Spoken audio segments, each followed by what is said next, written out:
எல்லோருக்கும் வணக்கம். நம்ம நாளைக்கு 23வது எபிசோடு பார்க்கலாம். நாளைக்கு எப்படி இருக்கு, ஜூலை எப்படி இருக்கு அப்படின்னு பார்ப்போம். இப்போ நம்ம எடுத்திருக்கிறது ஆகஸ்ட் எக்ஸ்பைரிக்கான டீட்டெயில் தான் எடுத்துருக்கோம்.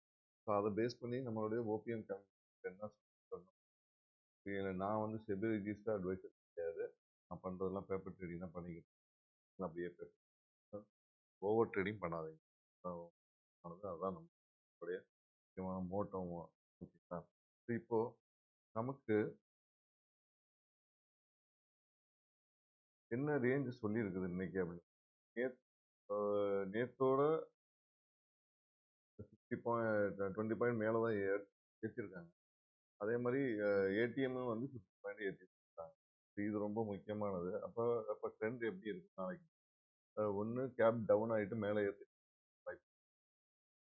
இதுதான் நாளைக்கு நடக்கலாம். நடக்க வேண்டிய சூழ்நிலைக்கு அப்படிதான் சொல்லுது. இங்கே கேப் டவுனில் ஓப்பன் பண்ணி மேலே எடுத்துருக்காங்க. ஓகே, இது ஒரு இது. ஸோ இப்போ அதே அதே மாதிரி ரேஞ்சுன்னு நீங்கள் பார்த்தீங்கன்னா இன்னைக்கு க்ளோஸ் ஆனது 24,850. இப்போ ரேஞ்ச் எங்கே போய் அப்படின்னா 25,000 இல்லைன்னா கீழே 24,506. இங்கே கேப் டவுன் ஆகிட்டு இங்கே வந்துட்டு இங்கே போனாங்கன்னா ஹெவி மூவ்மெண்ட். இங்கேருந்து போனாங்கன்னா ஒரு மூவ்மெண்ட் இருக்கும். பட் இங்கே கேப் அப் ஆகிட்டு இங்கே வந்தாங்கன்னா கீழே தான் வந்துட்டு வாய்ப்பு. ஓகேங்களா? ஸோ இதுதான் நாளைக்கு நம்ம பார்க்க போகிற இது நம்ம நிஃப்டியை பொறுத்தவரையும். ஓகேங்களா? ஸோ நாளைக்கு பார்ப்போம் இது எப்படி மூவ் ஆயிருக்கு. இன்னைக்கு நம்மக்கான எந்த ப்ரீமியம் அடிக்கலாம், அதெல்லாம் நமக்கு புரியறதில்ல. ஸோ ரேஞ்சுன்னு பார்த்தீங்கன்னா இதுதான் ரேஞ்சு. அதனால ரேஞ்சை ஃபாலோ பண்ண. ஸோ நீங்கள் பேப்பர் ரெடி பண்ணி பார்த்தீங்கன்னா உங்களுக்கு தெரியும் இது எப்படி. ஓகேங்களா?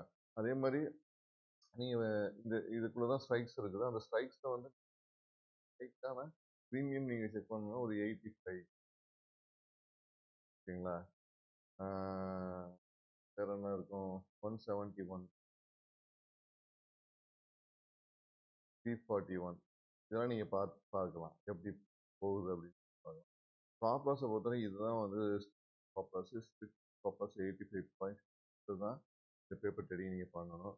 அப்போ தான் உங்களுக்கு தெரியும் இது அடிச்சிருக்கா இல்லையா அப்படின்னு. பேப்பர் ட்ரேடிங் பண்ணும்போது ரொம்ப கேர்ஃபுல்லாக பண்ணணும்.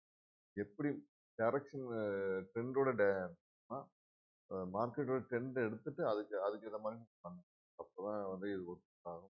இல்லைன்னா லாஸஸ் ஆகிறதுக்கு சான்ஸ். ஓகேங்களா? நீங்கள் இப்போ ரொம்ப கேர்ஃபுல்லாக பண்ணுங்கள். ஓவர் ட்ரேடிங் மட்டும் அவாய்ட் தான் ரொம்ப முக்கியம். ஏன்னா கேபிட்டலை ஃபுல்லாக எடுத்துகிட்டு போகிறதே ஓவர் ட்ரேடிங். ப்ரோக்கரேஜும் டாக்ஸஸ் அண்டு நம்ம லாஸஸ் இதெல்லாம் சேர்த்து தான் இருக்குது. கிட்டத்தட்ட ஒரு 40% நம்ம ப்ரோக்கரேஜ் அண்ட் டாக்ஸஸ் லாஸ் ஆகிறோம் நம்மளோட கேபிட்டல்லேருந்து. மீதி 60% தான் நம்ம தப்பு பண்ணி லாஸ் பண்ணுறது. இதுதான் நம்ம நாளைக்கு பார்க்க வேண்டியது. பார்க்கலாம் நாளைக்கு எப்படி மூமெண்டம் இதுபடி தான் நடக்குதா நம்ம ஓபிஎம் அப்படி. நான் செபி ரிஜிஸ்டர் அட்வைஸ் கிடையாது. நான் பண்ணுறதா பேப்பர். அதே மாதிரி இந்த வீடியோ உங்களுக்கு பிடிச்சிருந்து லைக் பண்ணி மறந்துடாம சப்ஸ்கிரைப் பண்ணுங்க. அப்போ தான் நான் புது புது வீடியோ ஒரு படம் செய்யப்படும் ஆரோக்கியம் அப்படியே போயிட்டே இருக்கு. அடுத்தடுத்த வீடியோ போட முடியல. ஏன்னா லைக்ஸ் கமெண்ட். ஸோ என்ன மாதிரி சொல்லணும்னு நமக்கு நம்மளே ஜென்ரலாக சொல்லியிருந்தோம்னா அது சரியாக வராது.